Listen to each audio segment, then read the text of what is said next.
Doing business లో ఏపీని అగ్రస్థానంలో నిలుపుతాం. 100 రోజుల్లో కొత్త పాలసీలు తీసుకొస్తామన్న చంద్రబాబు.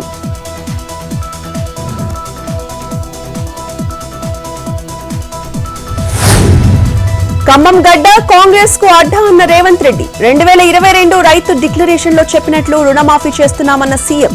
8 నెలల్లోపే 2 లక్షల రుణమాఫీ చేస్తున్నట్లు వెల్లడి.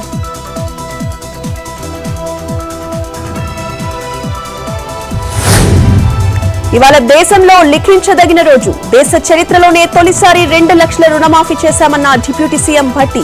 ఆర్థిక ఇబ్బందులున్నా ఇచ్చిన మాటను నిలబెట్టుకున్నట్లు వెల్లడి.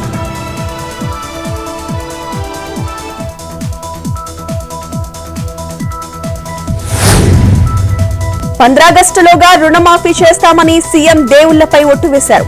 15 ఆగస్టు వచ్చినా 2 లక్షల రుణమాఫీ కాలేదన్న కేటీఆర్.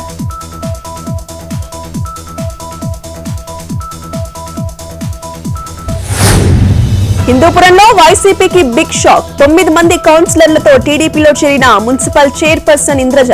కండువా కప్పి పార్టీలోకి ఆహ్వానించిన ఎమ్మెల్యే బాలకృష్ణ.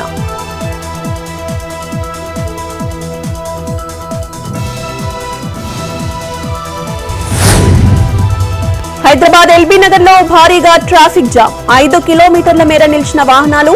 వనస్థలిపురం పనామా దగ్గర నీటిలో మునిగిన వాహనాలు.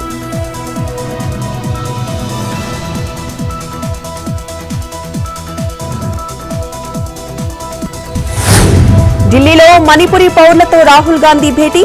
ప్రధాని మోడీ మణిపూర్ను సందర్శించాలని డిమాండ్. శాంతియుత పరిష్కారానికి కృషి చేయాలని సూచన.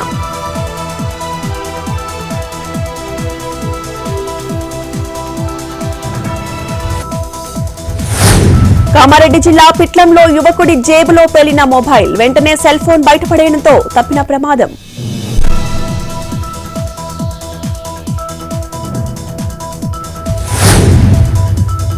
కోల్కతా ట్రైనీ డాక్టర్ అత్యాచార ఘటనపై ఆగని రగడ. న్యాయం కావాలంటూ వైద్యులు, వైద్య విద్యార్థుల ఆందోళన.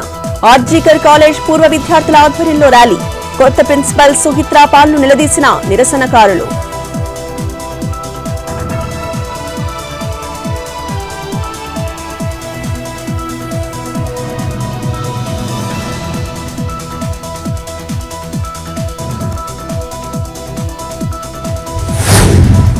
సెబీ చీఫ్ మాధవి రాజీనామా చేస్తారని ఊహాగానాలు. 2 రోజులుగా ఢిల్లీలో పీఎంఓ అధికారులతో సెబీ చీఫ్ భేటీ.